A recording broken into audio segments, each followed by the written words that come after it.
Shalom mes bien-aimés, bienvenue à tous. C'est maintenant l'heure de manger la parole de Dieu.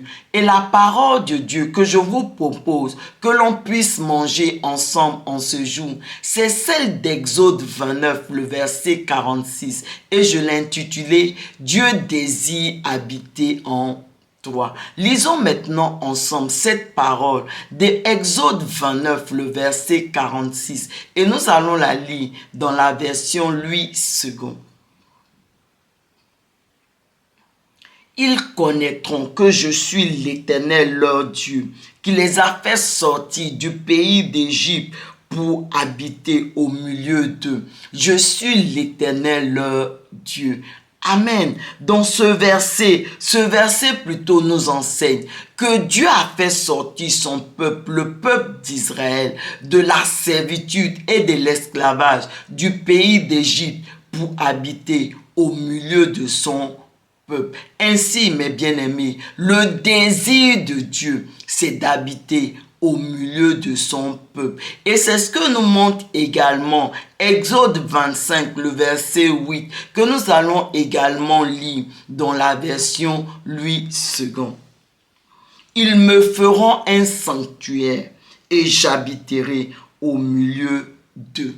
Amen. Dans ce verset, on voit clairement ce désir de Dieu d'habiter au milieu de son peuple. Mais ce verset 8 d'Exode 25 nous dit également que pour que Dieu vienne habiter au milieu de son peuple, le peuple doit d'abord lui bâtir un sanctuaire, c'est-à-dire un lieu saint, une maison sainte, parce que le Dieu que nous adorons, le Dieu que nous servons, il est saint. En d'autres mots, pour que Dieu vienne habiter au milieu de son peuple, le peuple de Dieu doit d'abord servir Dieu, car c'est le service de Dieu qui déclenche, qui appelle la venue de Dieu au milieu de son peuple. Alors, la question qu'on peut se poser, c'est quoi servir Dieu? Bien-aimé, servir Dieu, ce n'est pas simplement servir à l'église ou appartenir à un département dans l'église. C'est vrai, servir à l'église, être dans un département de l'église, c'est bien, mais servir Dieu va beaucoup plus loin. Parce que le livre de Hébreux 9, le verset 1 nous dit que servir Dieu comporte deux éléments importants, à savoir bâtir le tabernacle, c'est-à-dire la maison de Dieu. Et le deuxième élément, c'est de rendre un culte à Dieu dans ce tabernacle qui a été bâti, dans le but en fait de sanctifier ce tabernacle. Parce que on l'a vu, notre Dieu est saint. Donc on comprend alors que en réalité, servir Dieu, ça revient simplement à bâtir un sanctuaire à Dieu. Servir Dieu revient à bâtir un lieu saint, une maison sainte à Dieu pour qu'il vienne habiter au milieu de son peuple. Et dans l'ancienne alliance, aussi bien le tabernacle qui était bâti et le culte qui était rendu à Dieu dans ce tabernacle-là, ils étaient réalisés conformément au modèle céleste que Dieu lui-même, il a montré à Moïse sur la montagne. Amen.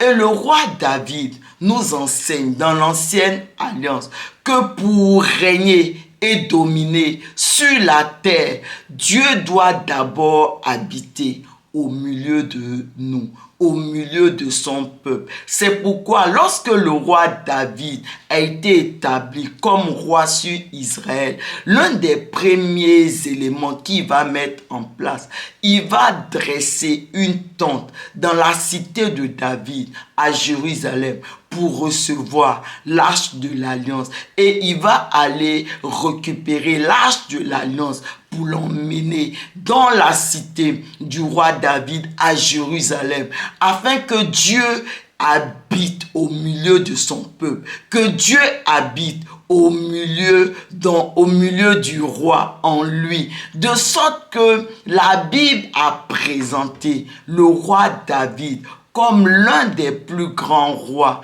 qu'Israël ait connu. Amen. Et aujourd'hui, dans la nouvelle alliance, mes bien-aimés, le principe reste toujours le même. Dieu désire habiter en toi. Il désire habiter en moi, en nous. Mais pour qu'il vienne habiter en nous, nous devons d'abord le bâtir.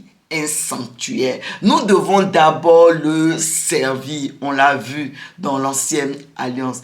L'apôtre Paul nous montre que dans la nouvelle alliance, le tabernacle, la maison de Dieu, elle n'est plus bâtie par un homme, non, mais elle est bâtie par Dieu lui-même. Et ce tabernacle-là, dans la nouvelle alliance, ce sont nos corps. C'est le corps de tous ceux qui ont reçu Jésus dans leur cœur, comme leur Seigneur et leur Sauveur personnel. Et véritablement, le culte maintenant que nous rendons à Dieu, que nous devons rendre à Dieu dans ce tabernacle que sont nos corps, l'apôtre Paul nous enseigne dans le livre de Romains 12, le verset 1, c'est d'offrir nos corps comme un sacrifice vivant, saint et agréable à Dieu. Donc, en d'autres mots, mes bien-aimés, à chaque fois qu'obéir à Dieu nous coûte quelque chose, que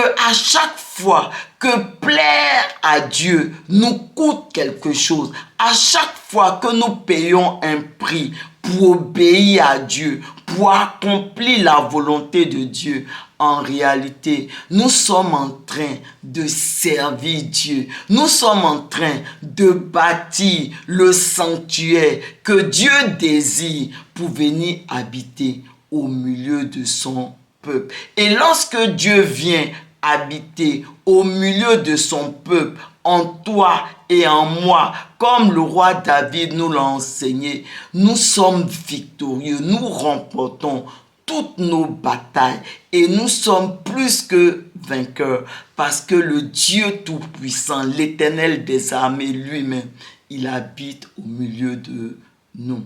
Amen. Élevons la voix ensemble et prions. Merci Seigneur pour ce temple, ton temple que tu as bâti en moi. Et alors que je te prie, au nom de Jésus, fortifie-moi à payer le prix pour te plaire, pour t'obéir, afin de te bâtir ce sanctuaire que tu désires pour venir habiter en moi. Merci Seigneur. Amen.